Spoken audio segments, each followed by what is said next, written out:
ભારતીય જનતા પક્ષના પ્રમુખ જગદીશ વિશ્વકર્માએ અમારા સૌના બેન બનાસની બેન અમારા લોકસભાના સાંસદ આદરણીય ગેલીબેન વિશે જે જાહેરમાં ટિપ્પણી કરી અને જે આ ગુજરાતમાં અને ભારતમાં નારી સન્માન કરવાના બદલે જે અપમાન કર્યું છે એના અનુસંધાને આજે શહેર કોંગ્રેસ અને જિલ્લા કોંગ્રેસ સમિતિ વતી રેલી યોજી અને કલેક્ટર સાહેબશ્રીને આજે આવેદનપત્ર આપવાનું છે।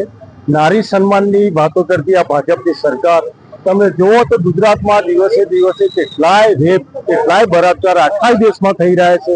ક્રિમિનલ આટલું બધું વધી રહ્યું છે અને જ્યારે અમારી બેન એક લોકસભાની સાંસદ હોય ગેનીબેન જેવા બેન આજે બનાસકાંઠાના સાંસદ હોય ને એ બેનના વિશે આવી ટિપ્પણી કરી અને સામાન્ય ગરીબ અને મધ્યમ વર્ગની બહેનોનું તો આ શું કરે, કેટલું ક્રિમિનલ વધ્યું છે, કેટલા રેપ વધ્યા છે। અમારી બહેનનું જ્યારે અપમાન કરતા હોય ત્યારે હું સખત શબ્દોમાં વખોડી કાઢું છું અને જગદીશ વિશ્વકર્મા સાહેબે આ બાબતે માફી માંગવી જોઈએ।